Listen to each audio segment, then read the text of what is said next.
que me acerque de la ruina al festín.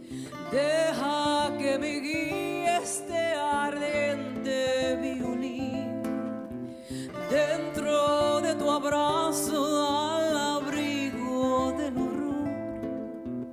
Baila conmigo, amor, hasta el fin del amor. Libre en tu rapto si eres mi liberación. Llévame a tu paso y aplastemos el dolor.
run deep in the heart of this town. You learn real young, you don't back down. Don't back down.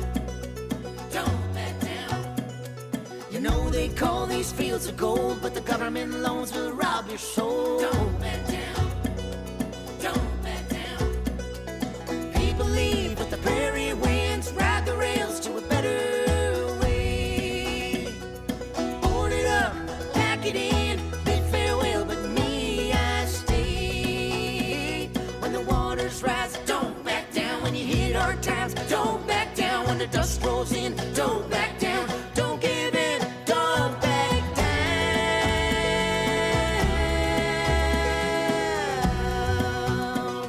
Stick around, this all goes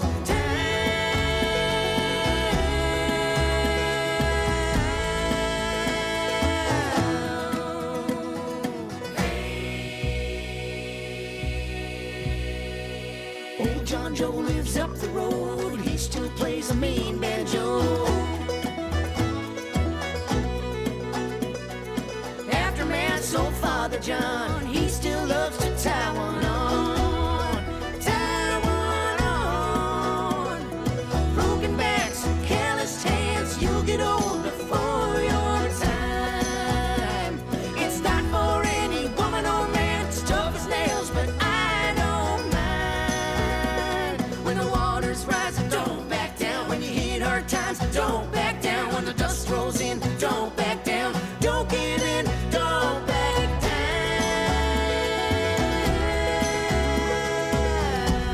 Gonna stick around, this all goes down.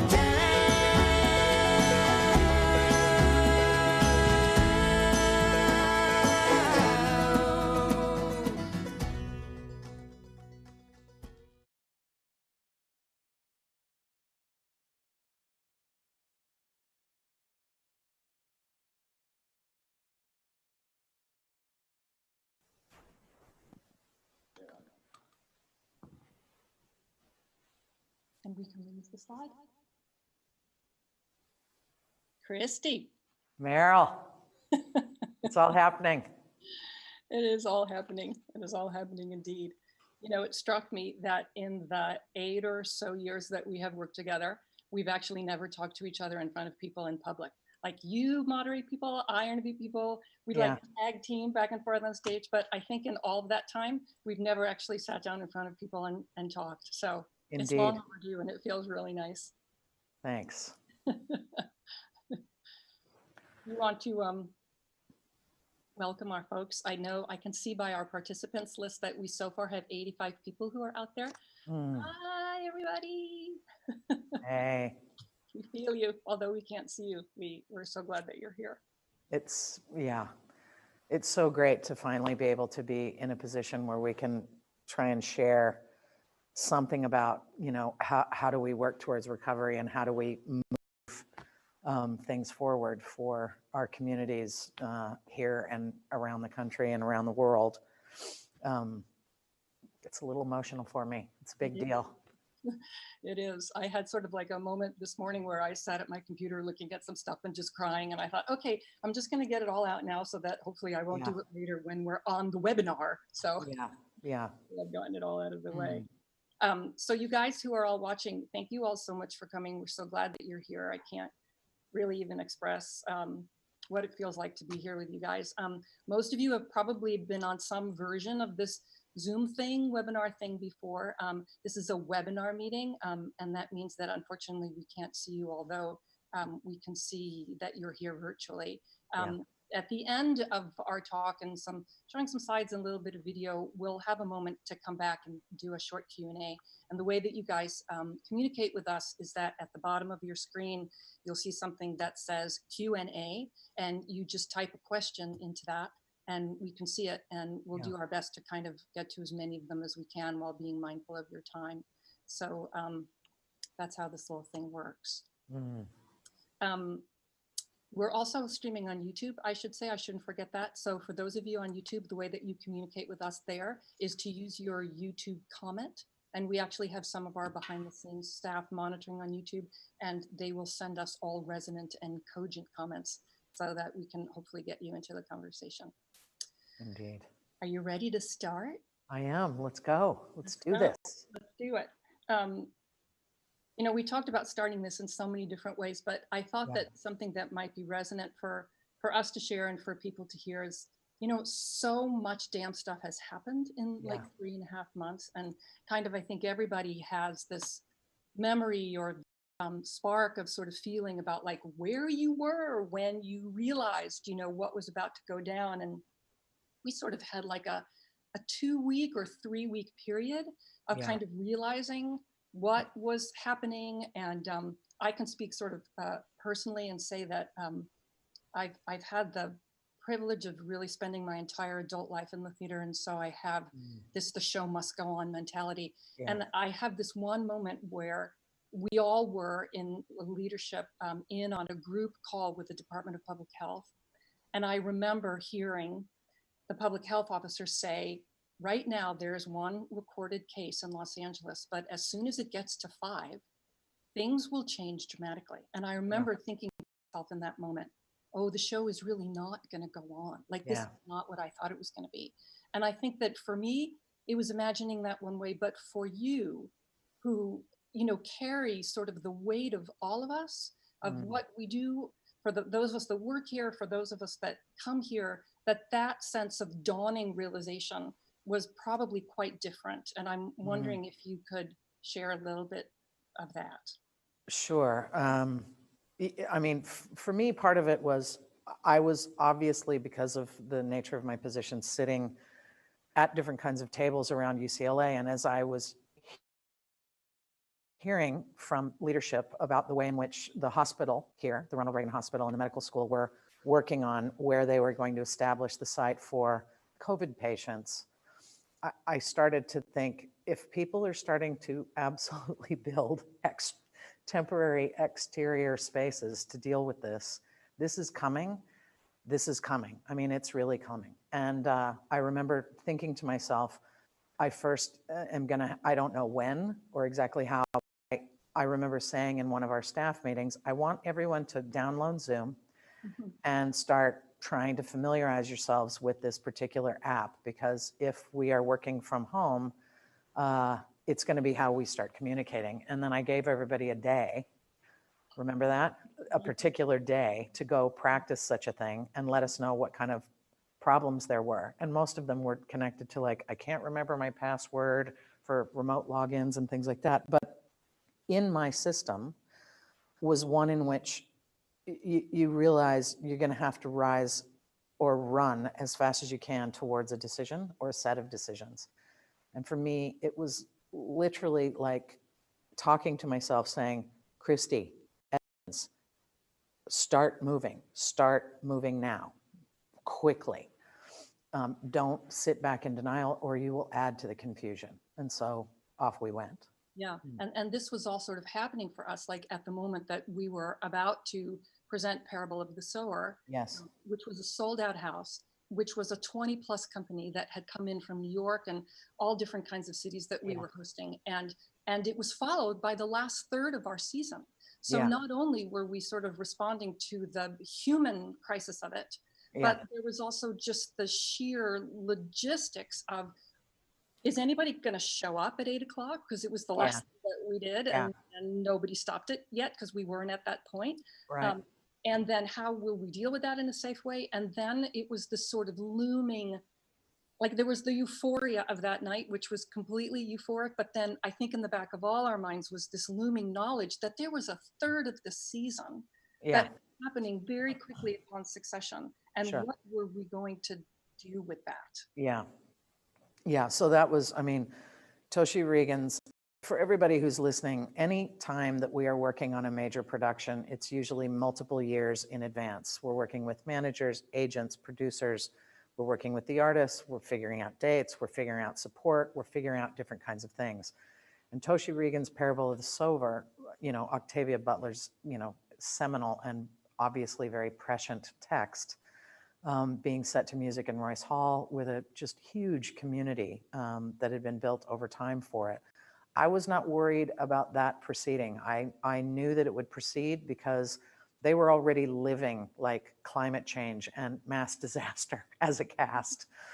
They were in it. So I knew that it would happen, and it would happen regardless of the audience, but the audience was there in full. At the same time, though, you know, Port of Parole was from Canada, a theater project that they had landed in the US by then.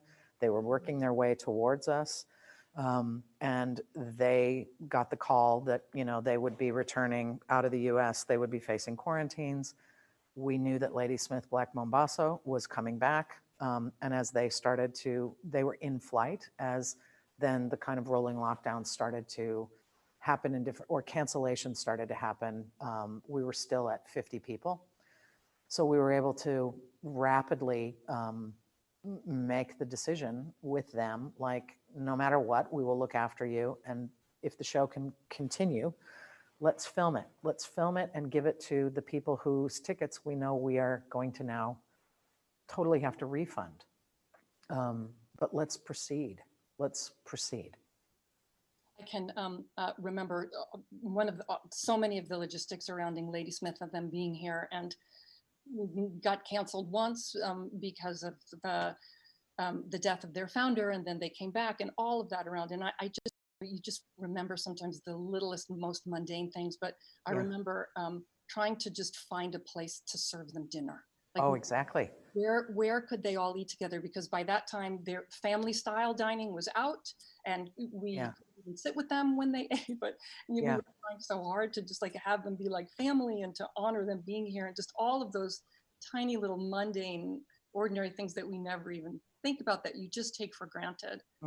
Were all of a sudden such huge decisions. But the concert itself was such a glory. It was such a thing of grace and beauty for, you know, those of us that here on staff and for the film crew that were there, watching them sing their hearts out, and just so happy to be able to bring their culture and their message and their hope to us. And we were all just feeling so hopeless at the moment. Was just a really incredible thing. And I think that for us, really kind of set us up to think, oh, here's a way of thinking about presenting things for the future that we really had not been in the position to allow ourselves the luxury of thinking of before. And then I think, and then us following you, kind of made a major pivot towards thinking about things in that way. And I'm wondering if you could talk about that a little bit, because I think it will help to kind of set up some things that we'll talk about in terms of programming for this coming season. Sure. I mean, it's the kind of the way that my own brain works, and similar to you, the ethic of like the show must go on, but in what way and how. And so at that point, I was thinking about three things. I was thinking about all the different artists out there around the country and around the world, where as these kinds of cancellations were happening, I knew that immediately the contracts would stick them into the force majeure clause. And force majeure meaning basically now, you know, you're frozen. And the way that most performers are paid, which is a flaw in our own infrastructure, but in the US we have not figured out a different methodology yet, is that actually at the end of the show, after the performance has taken place, is when the payment for it flows. So they can be out of pocket and expense in various different kinds of ways, and then boom. So all of a sudden things are frozen, and that means their economy is frozen. I did not want us to be part of that problem. So immediately it was conversations of, you know, how do we make sure that there's some kind of payment against the contract? How do we reschedule? In what ways? So on and so forth. And I think many of us thought at that moment that it would be maybe a 3-month situation, not an endless horizon line. So I was proud of us for being able to shift how those contracts would work, because it was about driving resources to the artists. Obviously rescheduling. And it was the same with Ladysmith. I mean, they had already had a different kind of hardship. They were coming back to fulfill a kind of obligation to carrying the message of their music forward. There was going to be rolling cancellations, and I was going to be damned not to have them able to fulfill something that they had spent so much time, care, and energy around making sure it could happen. And it's true, what we learned was, and we've done live streaming before, and the expense of it is quite staggering. Right. So we brought in a film crew. It was a 3-person film crew. It then took a week for the editing to take place, and then we set up the streaming. And what was so great about doing that is that it was a permanent asset that these artists would have. It was something that we could share with the audience that was truly heartbroken that they couldn't see this ensemble. And by creating a delay with the editing process rather than instant streaming, they would have some say in that process. The kind of aesthetic control over something should they wish to engage in that way. And I started to think about the fact that I knew from our own archives and all the history of work that we've done here, when we document live performance, we document it as an archive. It's an archive of what existed. It wasn't filmed, usually for the sense of distribution. And we have a very media literate and extremely media savvy audience. So when you see something that's like a bunch of glowing bulbs on a stage and some text and various things, it does not fulfill that kind of aesthetic intelligence. And it's not usually there in an archive to be shared out. I knew that as different people and the kind of denial ratio was dropping unevenly across our field, that if we could quickly find a way to manifest the remaining resources we had so that live performers could have film crews that were then going to document the work and then edit and then stream, it would at least create some continuity, not only for us and the audiences who we love and care about so much, but also for those artists. Because as tours council, your mobility becomes restricted. Cultural mobility, aesthetic mobility, financial mobility. So these became ideas that I thought, well, at least there will be some asset if we, take it on, either here or in parts around the country and internationally. How do we dispatch some of those film crews so that artists can really document that work? That was a long answer. I apologize. No. It was. But we learned a lot, and we learned too that audiences would jump on, they would jump online and they would experience it, and you could feel it. You could feel the presence of people, as could Ladysmith. And then when the film streamed in South Africa, it was triumphant for them as well. Yeah, it was. I mean, it was triumphant here, and so much of what we all needed, not just those of us on the production team and the film crew and the artists here in the hall, but when it eventually did stream, which we partnered with KCRW to do that, there were just, like so many clicks and so many comments, and so it was the moment that we all needed at the moment that we needed it. Yeah, it was really terrific. I want to for a moment, because this is you said something just a little while ago about the force majeure and the way artists are paid, and how when things stop, they stop. And I think that a lot of people kind of know in the back of their heads, that like an artist's life is really hard, and but it's really hard. And you in particular, I think amongst all of us has also, in your many roles, have spent a lot of time dealing with other organizations nationally and internationally in trying to positively affect artist recovery, because really the statistics are mind-shattering about how many artists, like 90% of artists that kind of currently exists now, certainly in the United States, have no way of making a living.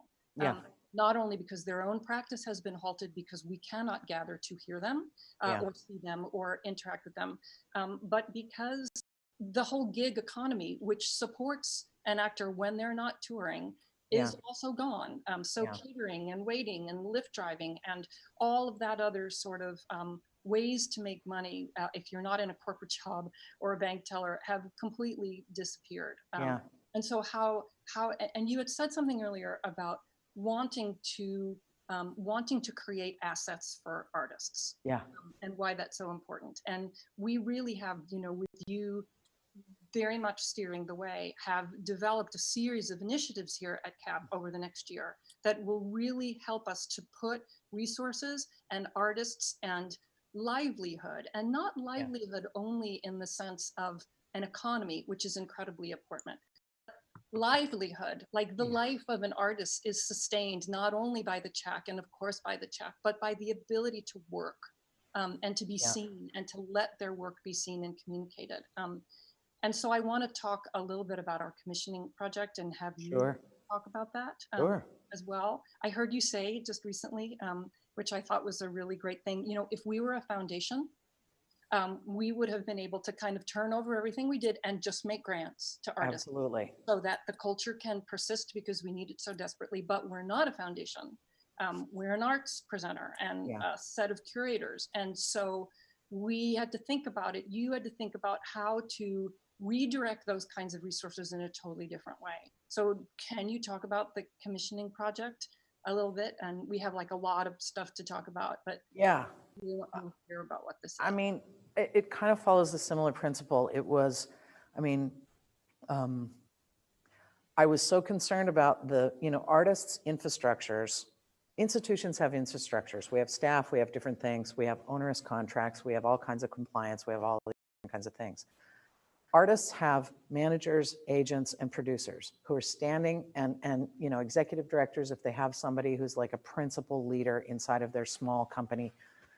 So it was not just artists, it was also their infrastructure, which is creative, it's administrative. These are people who know their work in and out.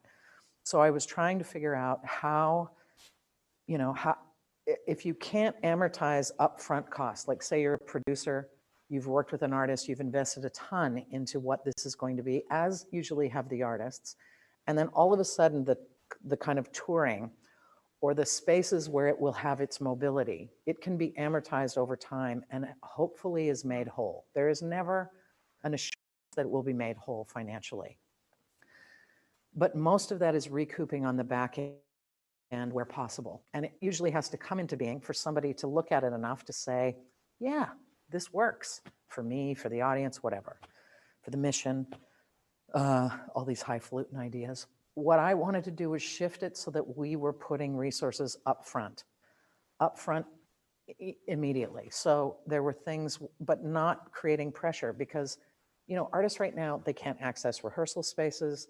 They, I think dance is going to be one of the most imperiled in the process. Musicians are having a hard enough time of it. And, I was speaking to a trumpet player the other day, and he was like, God, I could rehearse for like 3 or 4 hours a day when everybody in my apartment block was gone for work all day. Now I start blowing my horn, and 15 seconds later, people are knocking on my door and calling my phone. So there's a kind of like, that's one piece of it. But the other piece is, how do you put some kind of levity in there that says, let's on the upfront side make things. So one of the things that I know from working in dance and choreographers, I don't know if this is going to be a slide that you show. It will be in a moment. Yeah, but a lot of choreographers, long before they face the dancers that they're working with or their company, or if they're guesting inside of a different other kind of company, they're working on a choreographic idea, and they have different ways in which they sort of document it. And when you work, as long as I've been working, artists will invite you into studios, or you're sitting in a pub, and there's the way of trying to convey something before it even has a hope of existing. And these are often scores. So I started thinking about, it's a side of choreographic practice that a public rarely sees. And so I teamed up with Pomegranate Arts to help us with this project. And what we're doing is, we've asked 27 choreographers, we've commissioned them to make a score that kind of is a bit of, it'll happen over the summer. It can be on a notebook or a back of an envelope.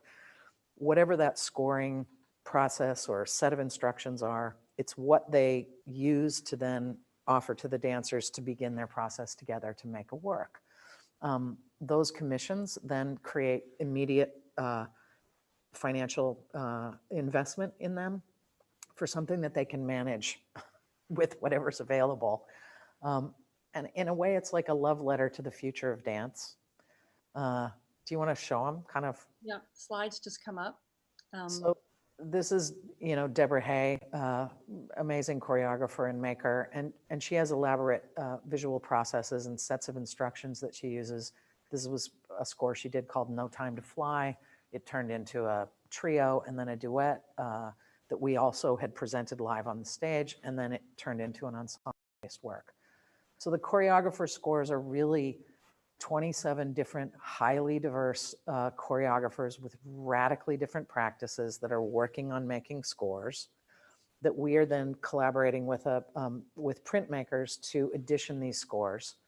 Part of the scores will go to the artists so that they are able to generate income from the scores as fine art prints later on. And then we'll have box sets that will go hopefully into various kind of collections, whether they be in museums or collecting institutions or special collections archives or performing arts libraries. But it is a way to mark this moment without the pressure of making a masterpiece.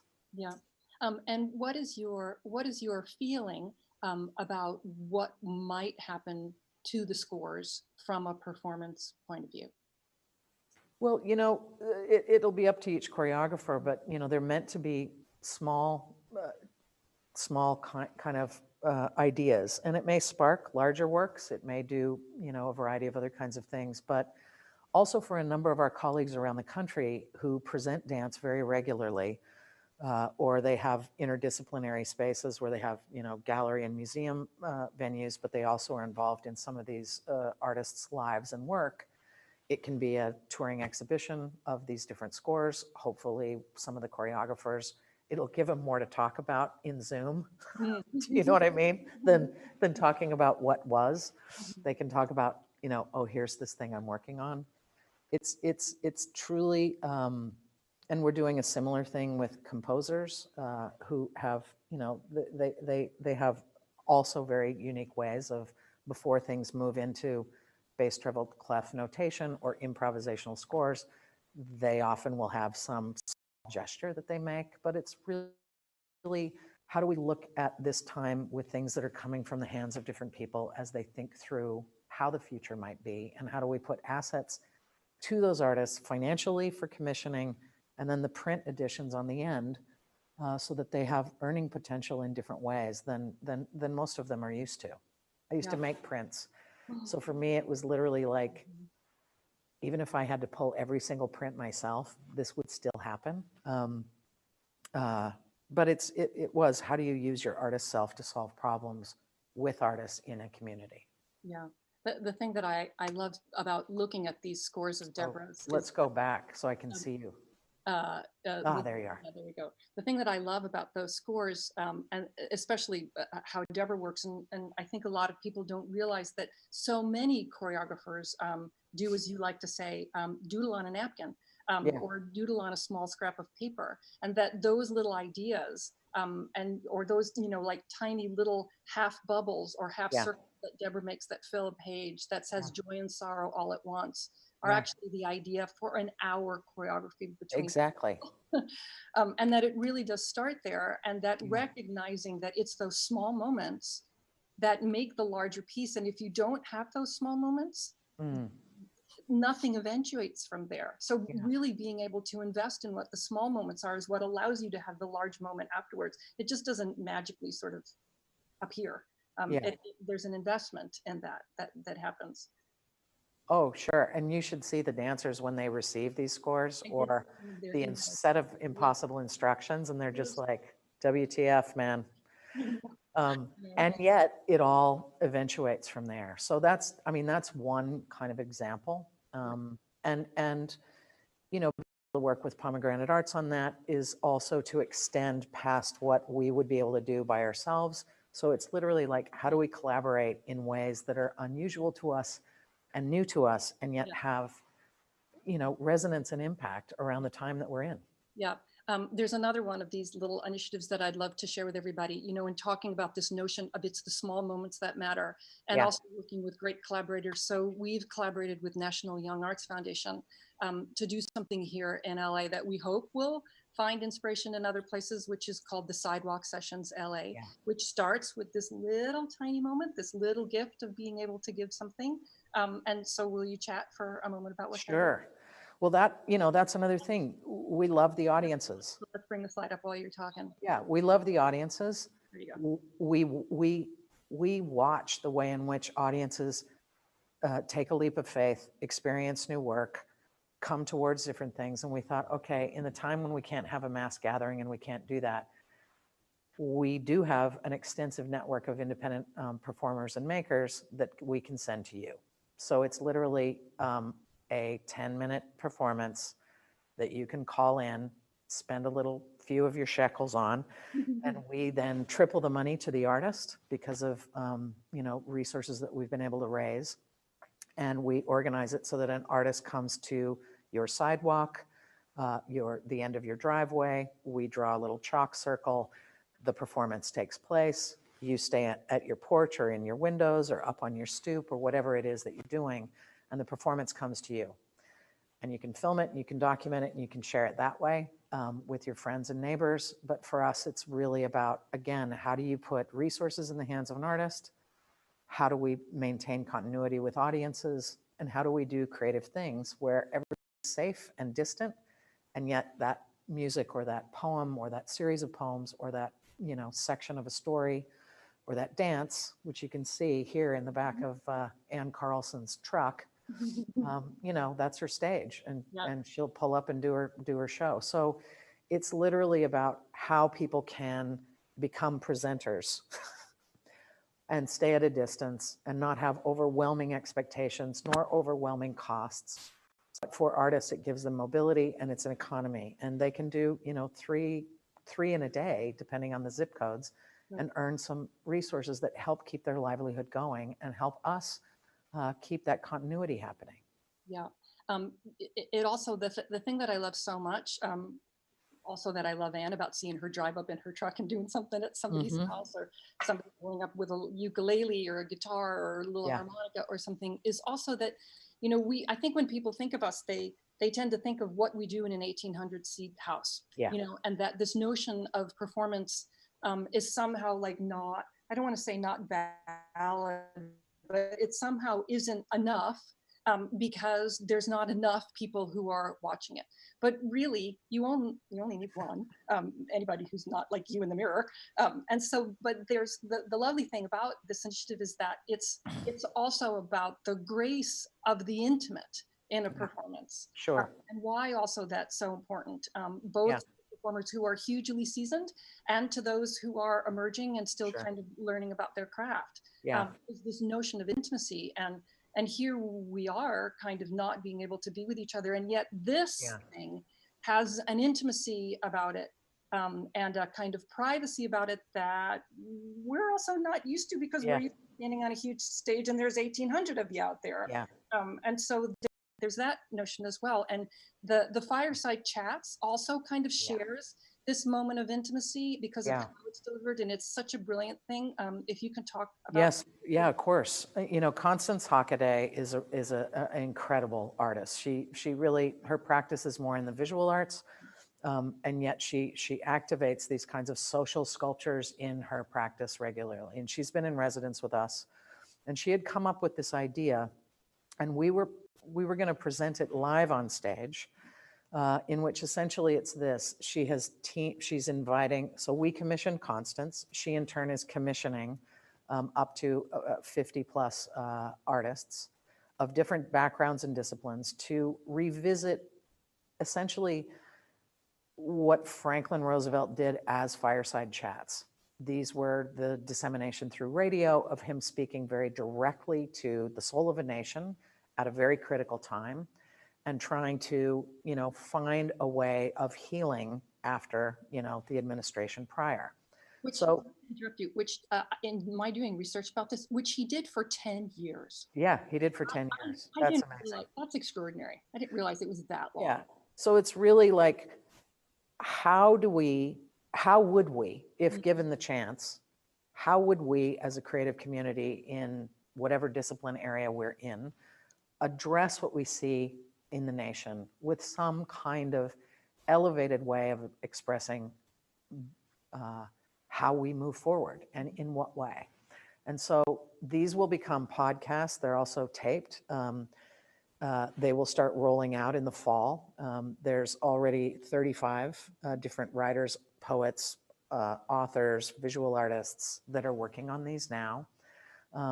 And, you know, but again, it's a commission to an artist who in turn generates resources to a community of artists directly to take on something that we can manage, even though the task is quite daunting, you know, some form of oratory to a nation about what you'd like to see reflected and how we move forward with really diverse perspectives is an extraordinary thing. So that's another commissioning project. We put resources around the idea and the individual, knowing that that generosity and collaboration is going to funnel out from there.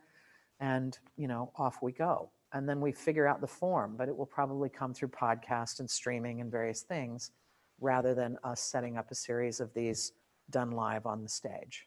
Right. You know, Constance always had, even though we thought that we would kind of present it live, and Yeah. we were thinking about like, well, where and what is the right thing, and is Royce too big? Like, we were always kind of concerned with this this notion of intimacy with these chats, because, you know, historically how they happened over the radio and Yeah. literally coming into your ear. So it wasn't, you know, to go in this direction was a little bit of a leap, but it wasn't a huge leap, because the notion of the intimate nature of it was kind of at the heart Yeah. of the work.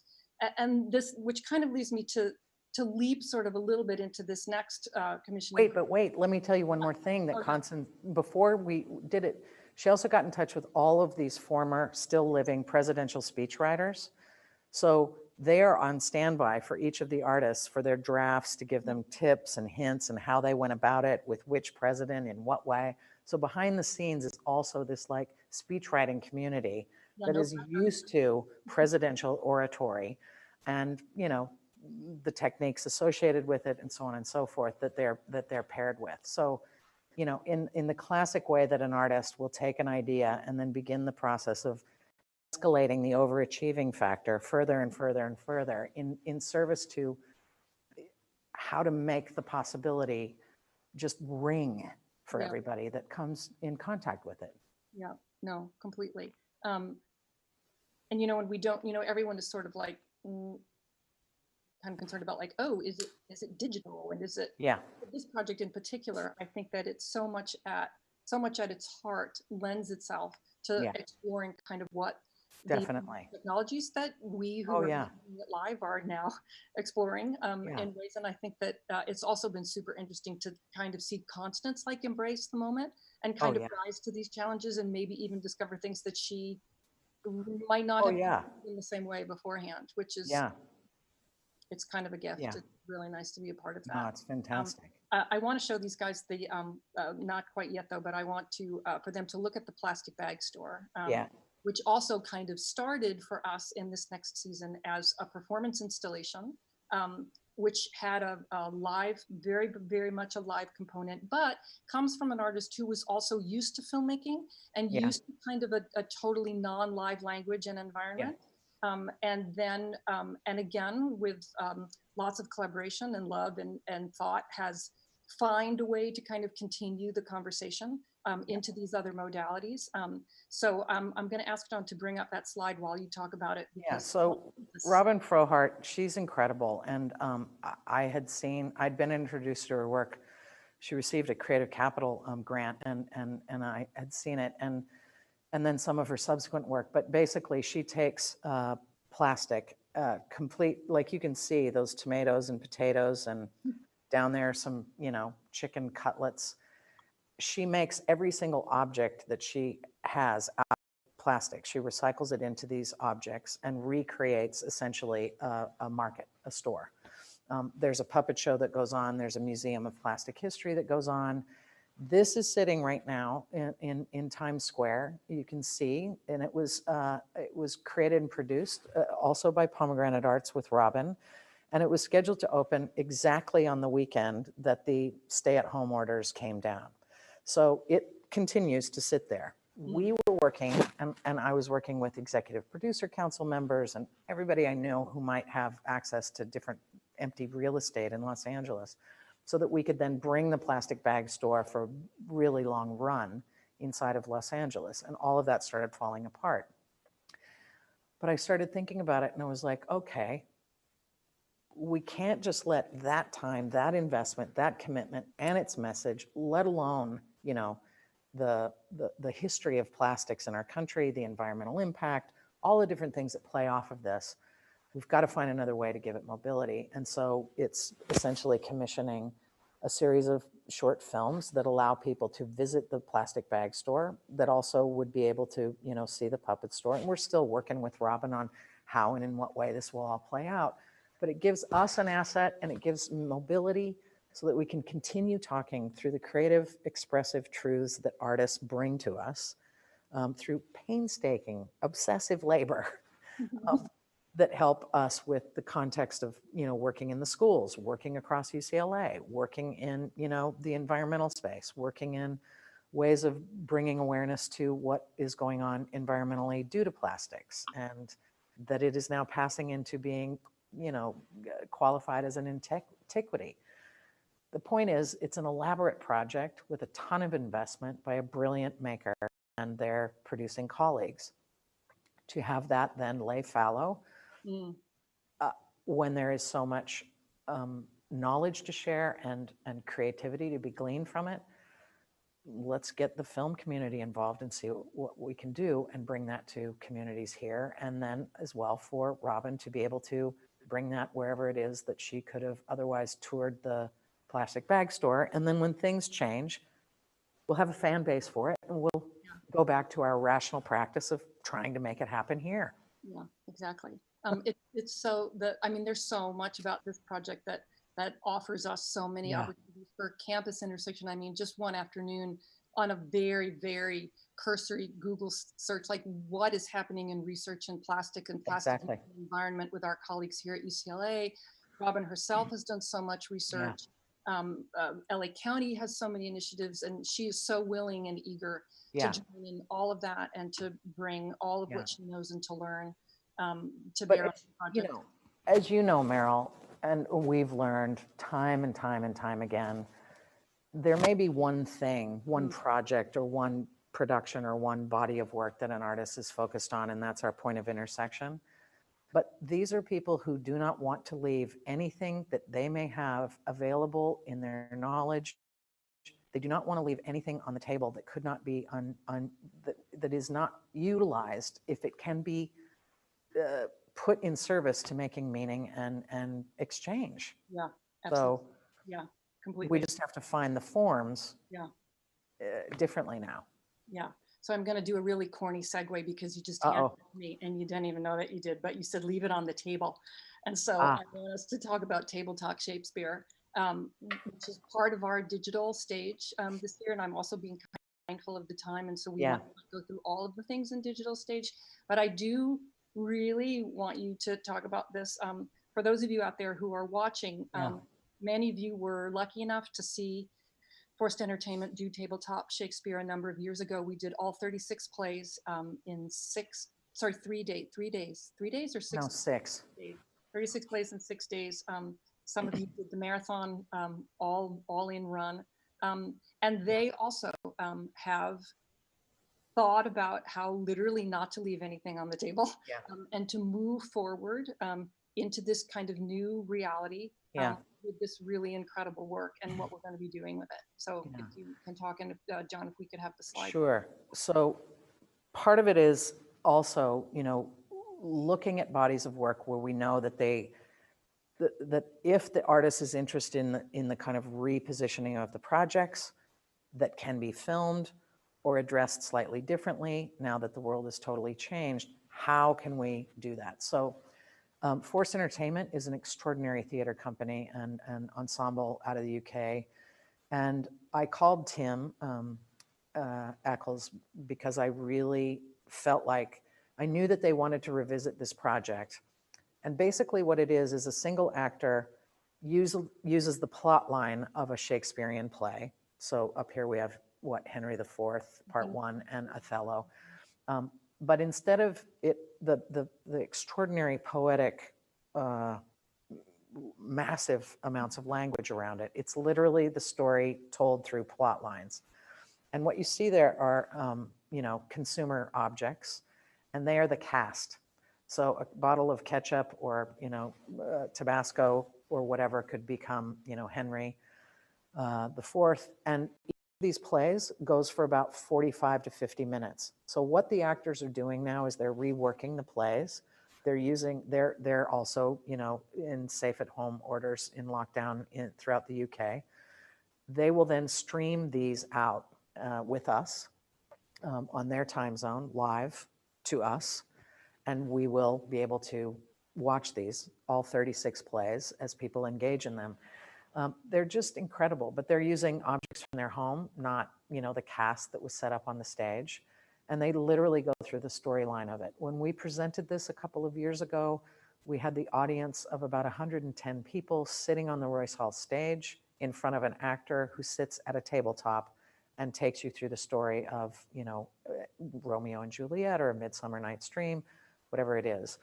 And it's a marathon in many ways, but it is so brilliant to hear these. And when you cut across some of the language that some audiences feel is just towering in Shakespeare, you sometimes miss that the story he's telling in many cases over and over and over has something to do with the folly of a leader that causes the community to be caught up in some perilous situations.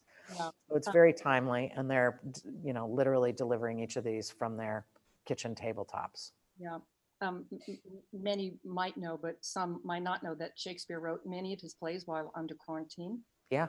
And so the sort of timeliness of that, we have some really wonderful colleagues at the Clark Library, which is part of UCLA, which has kind of an unbelievable collection of materials that Shakespeare read or would likely have read in the years that he was writing, which we actually accessed last time. And so we're hoping to kind of involve ourselves in lots of that shared scholarship that we can chat with you, you guys would think would be really cool and really great. And this is part of what we're now calling our digital. Yeah.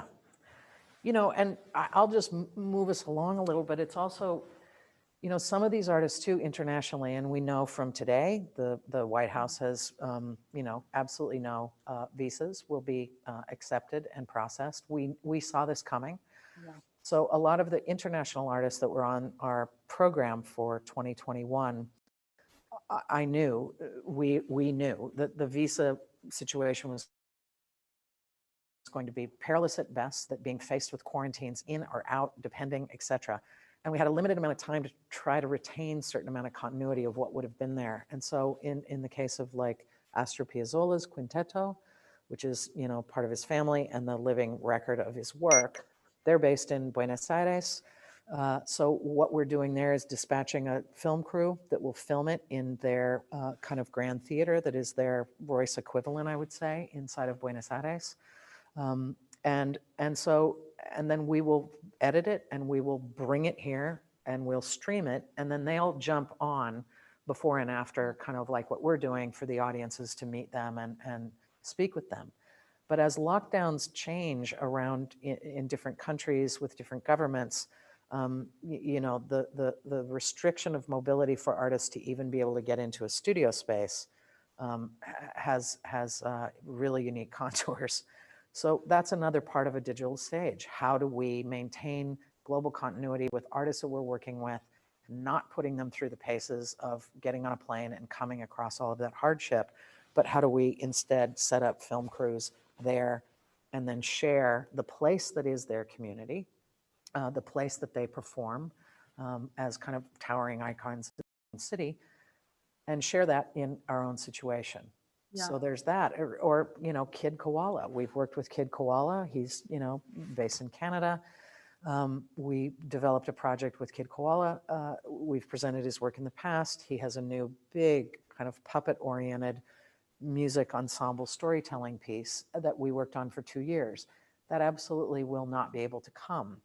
And yet the continuity of the relationship and other ways that we can make this happen, we can put into a digital framework while we then delay when the bigger production can come. So with Kid Koala, he's doing a project that you worked with him on in the lobby after his show here a few years ago, Music to Draw To. It became an album. So he'll stream and create music to draw to for our audiences. And, you know, I'm hoping we can like send everybody a pencil and a notepad and they can get online and draw to Kid Koala. You know, so, and really, I think the big one that has been, I mean, it almost cracks my breastbone is what we're calling the Tune In Festival. This is really a project that originated for me when I was talking with Janet and the Kronos Quartet about them wanting to do the Pete Seeger Songbook as part of his 100-year anniversary. And as we started to look at that work, I started thinking of what about Sweet Honey in the Rock, and what about, you know, tonality chorus, a social justice chorus here, poets, various other people. And so this is literally a music convergence of musicians that are coming to Royce Hall. They will be filmed like we did with Ladysmith Black Mambazo. They will be each other's own audience. We can't invite the audience in at this point due to the restrictions and distancing, but, you know, Dano Stern will be streamed in from his site. Others are driving here or taking trains or getting on planes. We have them here for a long enough period of time that they can re-rehearse together and spend some time, you know, pulling that musculature back together. And then we will edit it and stream it out about a week later as a festival for our audiences online. And this is, you know, Pura Bataya, my God, the Small Glories, Mago Sare, Vijay Gupta.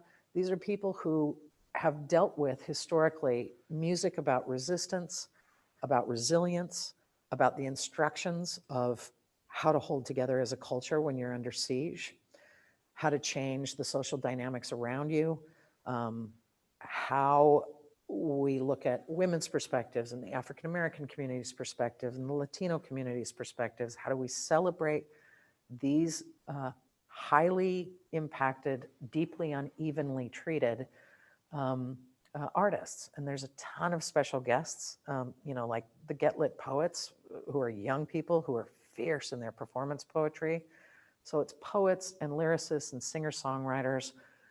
Some come from almost the opera world, some come from folk and protest music across generations to really hold this moment right a few weeks before we land into what is clearly a contentious and super important election.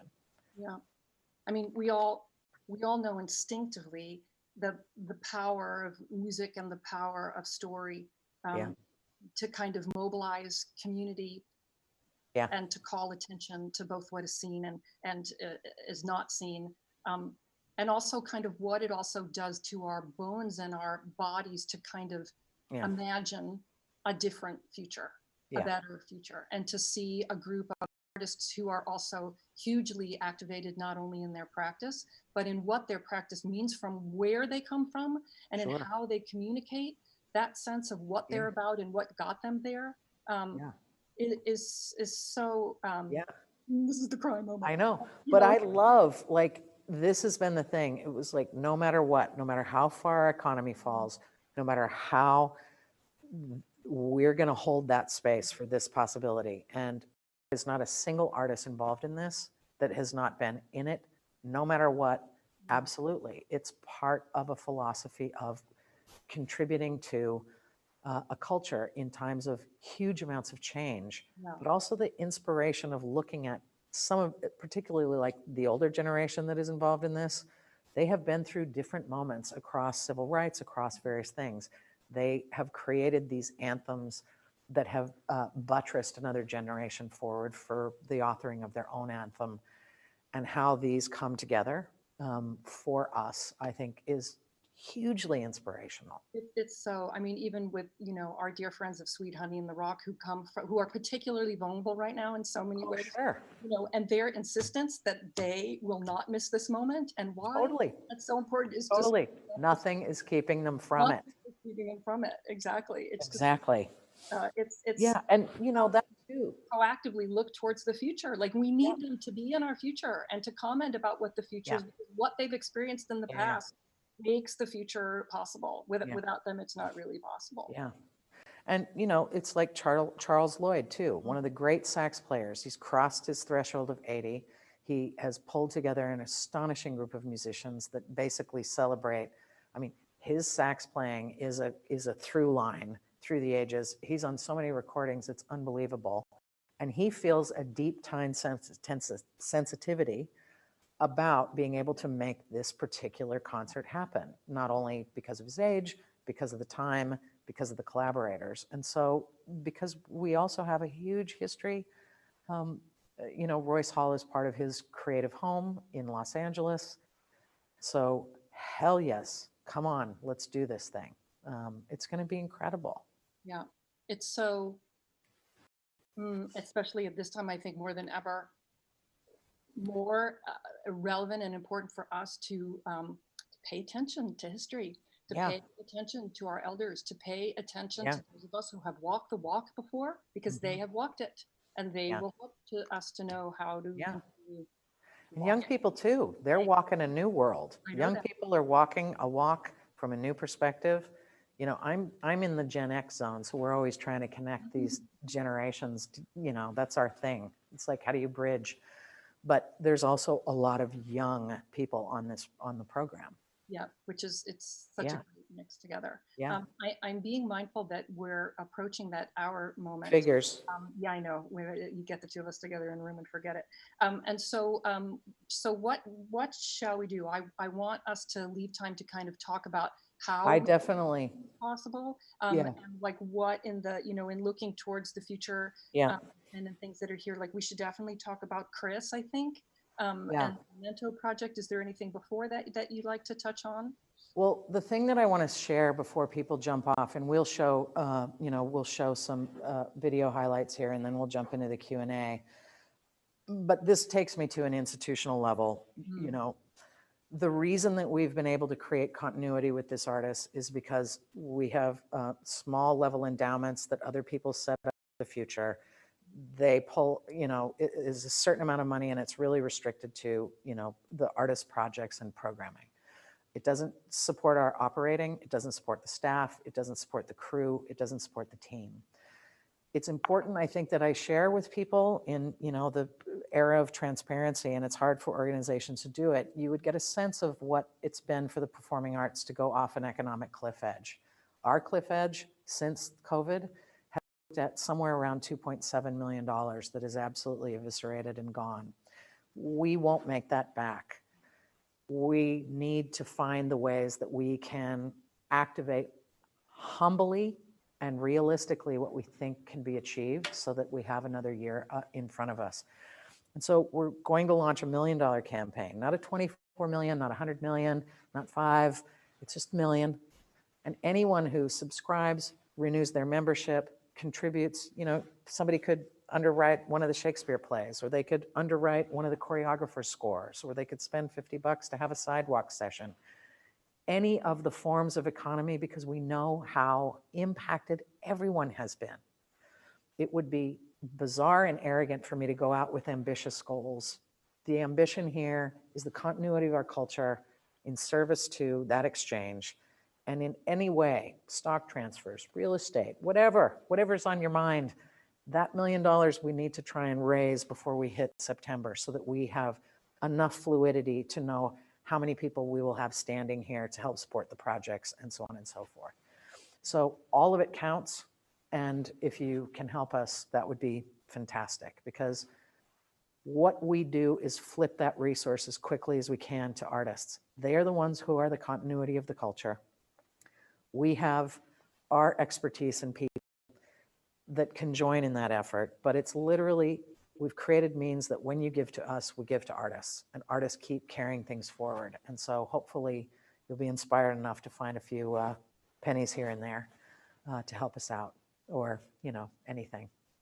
So I would say that, and yes, there's going to be a lot that follows. You will have something in your inbox probably by now that walks you through the majority of the program, which is much larger than focused on. But it's but I want to leave you with this one project that we did. It's called Memento Vivere, and we commissioned Chris Doyle, who's an extraordinary architect, designer, and digital video artist.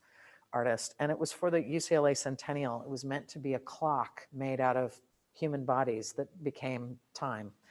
And we collaborated with students, and they were each photographed and filmed. Each of the 60 students are one whole minute on the clock. And it was going to be projected on Royce Hall over graduation. Instead, we worked to make it an app. So it's an app that you can actually get. But what I love about this so much is that while it was meant to mark, how do you mark 100 years of history at UCLA through the bodies of students, it's really the bodies of students who are now carrying this time on a clock, watching time in a digital world, in a whole new world that they will enter. So you would not believe we actually have this. This thing is free. It's an app. You can get it on your phone. You can get it on your watch or your iPad. But it's an extraordinary collaboration with these young people and with Chris Doyle. And it proves that we can actually succeed with the use of technology and retain and preserve its aesthetic intelligence, even though stage is usually the kind of tool we use. We've got other ways to do it. And I also, the crew here, they're all setting this whole thing up. They've learned different, streaming mechanisms, how to engineer all of this. They're the ones who move the lights, carry the scenography, do the costume changes, do all these different kinds of things on a stage. And they have absolutely repivoted so that they can participate in how a digital stage carries their care and the ethics of their work. For our community and for the artists to be supported. So, okay, that was a long mouthful that I just ripped through, but. No, it was, I was going to say, after having working with our phenomenal crew here for the past few days to make this happen, I will say it's just so much easier to put a piece of spike tape on the floor. I know. Well, this. I know. Yeah. Thanks, guys. Thank you. Yeah, So easier. maybe should we show video? Yeah. Yeah, I want to just quickly, because I can't see who's out there, but I want to thank everyone for hanging on to us and being present. And thank you for every way that you can help artists and certainly CAP. And for the time, I felt like it was important for us to try and get this in front of you soon so that you could find ways to help support it and digest the magnitude of a big giant shift. And I know that many of our colleagues are still in the process of canceling things in the fall, and this is rolling through further and further in 2020. So hopefully the optimism of us having made early choices to set things into motion so that we would be able to say, we're here, the year goes on, the beat goes on, the work goes on, brings you some optimism and joy, and please stay healthy and safe, and thank you. Yeah, we have a short video to show you guys. It's super short, it's under a minute. And then Christy and I will come back, and if you have a question, put it in the box, and I will look at it, and we will have a little brief Q&A session. Okay. Thanks, Meryl. We'll be back.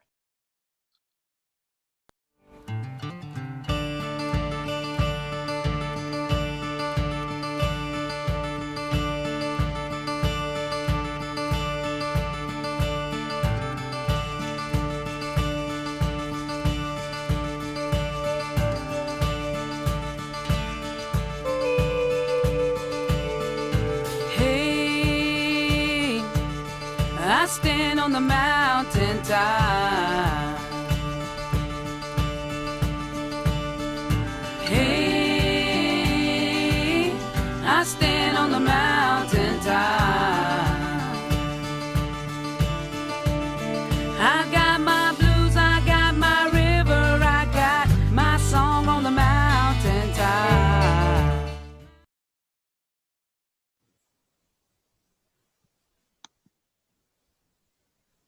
That was the thing that when I saw it this morning, I cried. Yeah, I know. I know. Goes by too fast. Yeah, I know it does. We have a question that says, will the project at the Nimoy, will the Nimoy Theater, which is Yeah. the revitalization of the Crest Theater, happen after now or COVID, and kind of what is the timeline now of how we're thinking that that will proceed in this time we are in? Sure. So the Nimoy Theater, formerly the Crest Theater, we have earlier, pre-COVID, raised almost everything that we needed to be able to move to the next phase. So at this particular moment, we're planning on being able to continue with construction. That means that the renovation of the venue and all of what it would be, which will be about 200 seat venue for artists, that would open probably in the spring of 2022. We don't yet know, given we still have more resources to raise. We'll probably phase in the construction. But the goal right now is that it proceeds, and that would start the renovation process in the fall, and then it takes through to spring of 2022 to complete that. It's one of those kinds of situations that talk about a moment for artists. If that venue was up and running right now, the ability for artists to go in and stream their work directly, you know, source to person would be amazing. But it will be amazing when we get there. Yeah, the work continues. We have just a fun comment that I thought I would share, which is imagine how much money patrons will save in parking fees. So take that money and donate extra to CAP. That. The parking, parking reinvestment strategy, I love it. Parking, traffic, all of those things that we fight in our day-to-day. We're like, oh, I can stay in my pajamas and click on to Tabletop Shakespeare. And yeah, I guess there's something to that. Although you guys being here. We have a question or a comment, which is, thank you for this brilliant plan for moving forward. Thank you. I was wondering if you would put together suggestions for preparing good quality sound for these performances. Yes, absolutely. I will say that as we're trying to kind of figure out all of this new way for us of presenting, which is not live, but which sends things through multiple modalities, we are investigating all of it. Yeah. You know, one of the things, and I'll say this, I never thought I would be on the telephone or on Zoom or on various other kinds of calls with people who are inventing this technology, but I have spoken to many creative directors who are developing improvements. And one of the things is, how do you create kind of rehearsal rooms online for artists to be able to work together? And of course, the lag time, the glitchiness, all of those things completely screw with everything. So we have not yet committed to the final streaming platform. We've got a whole bunch of them that we're working on and with, but we think that by probably sitting somewhere in the vicinity of September, the acceleration of what the tech industry is putting around these things is remarkable. The other thing is, and sound is a big piece of it, the glitchiness and the sound. Mm-hmm. It's also why we've chosen to film them. So it's high quality recording, high quality film, absolutely high quality pacing, and et cetera, so that the source material is already completely coherent, as opposed to if it was just streamed, you get more and more of the glitches, which I'm sure people are experiencing right now. Yeah, just also to piggyback on that, you know, not one platform is good for everything. And so Zoom is good for some things, and StreamYard is good for other things, and OBS is good for other things, and live streaming with 3 cameras is good for other things. So we're not thinking that it will be a one size fits all. Different modalities are going to require resources, and we're investigating all of that. But it's really true. In the same way that we do in the live experience, the attention to the acoustics, the sonic integrity, the lighting, all of it. We don't want to create a makeshift environment. We want to create a heritage line in a time that is different. We have a question which is asking, when do we think we might go live? And do we think that will be sometime in 2021? Well, we've put a lot of effort into the procurement of the crystal ball. Here's what I would say. This is like, as far as I could, we've spent so much time thinking about it. First of all, I don't think that we will really see audiences at scale until we have a globally affordable vaccine for this. I really don't. I think it affects different people unevenly, as we have vastly been made aware of. Different communities, different cultures who have suffered in the healthcare system have a higher risk. People who are in our kind of elder population have a higher risk, pre-existing conditions. So even when, I think that by 2021, there will probably be small scale audiences that you can invite in and space them all over the place to be able to do something. For us, it creates then an unevenness in our community where those who are immune to all things would be in one situation, and those who are staying at home are in another. So no matter what we have happening on the stage, we will continue to share it out digitally and stream it. And as soon as we know if we can have 10 people or 20 people or 50 people, we will start the contour of those invitations. But we want to try and keep the community in equal access to the experiences that we can make. And therefore, we have committed to filming everything through spring of 21. Fall of 2021, maybe then you're looking at investment or the opening of venues. But I really think it's going to take a vaccine. And it's a vaccine we have to advocate with every fiber of our being that is global, that is affordable, is not discriminatory, and not privileged, or we will never come back into a full community. Yeah. It'll be worth the wait, but Indeed. things you need to wait. Hold on, I think we just have a couple of things here. Yes, mostly that we've answered already. Yep. Sweet. Good. It heartens me to see that most all of you who joined us at the beginning, like way more than 2/3 of you, like really 80% of you are still with us. Thanks, We don't want to leave each other. It's like, we're here. Yeah. We want you to go. It feels like we're Yeah. doing a show, even though we're So not let me the same way, let me just say, as we kind of wrap this up, thank you, Meryl. You're awesome. Thanks everybody for being out there. The crew who are sitting in here. I'm sitting in the lounge at Royce Hall at this moment. We have more than our ghost light is on today, which is rare. The way that this is that you'll get a newsletter, and that newsletter will lead you to the website, and the website will have the programming and opportunities to renew your membership or join, et cetera, et cetera. And then right after the 4th of July, the published printed guide that you normally get, we will do as a downloadable PDF form.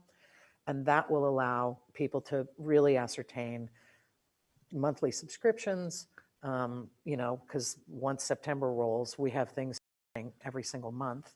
You can subscribe. You can just say, there's only one thing I want to see, and it's the Kronos Quartet doing Pete Seeger or whatever it is. And all of those kind of mechanical instruments for investing financially and participating and getting your access code, that all starts to come in after 4th of July. Right now, it's the content of the work, it's the story of what went behind the work, and it's the artists who are coming digitally to and physically as we turn Royce and the ACE into recording and streaming studios, what will be in store for us. So thank you so much.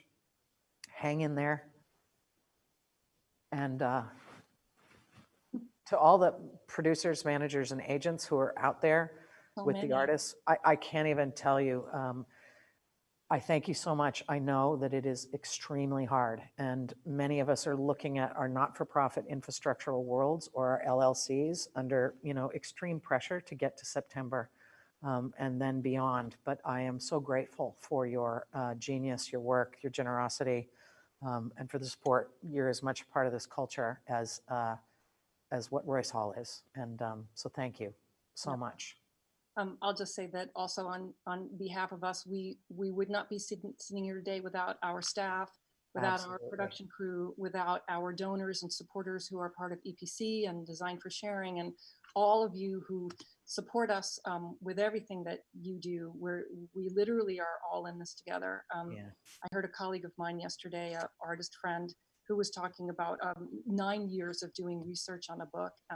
And she said it was a way that I expanded my moral imagination. Hmm. And working Here with we are. you, Christy, and having the privilege of being in this beautiful hall every day, Yeah. and working with who we do is a way for us to continue to grow our moral imagination. Yeah. Something we all benefit from, and it's what the arts help us do. Yeah. So Indeed. yeah, Stay safe out there, everybody. stay well, be well, everyone. Don't go faster than you have to. Thank you. Love you. Love you. Bye.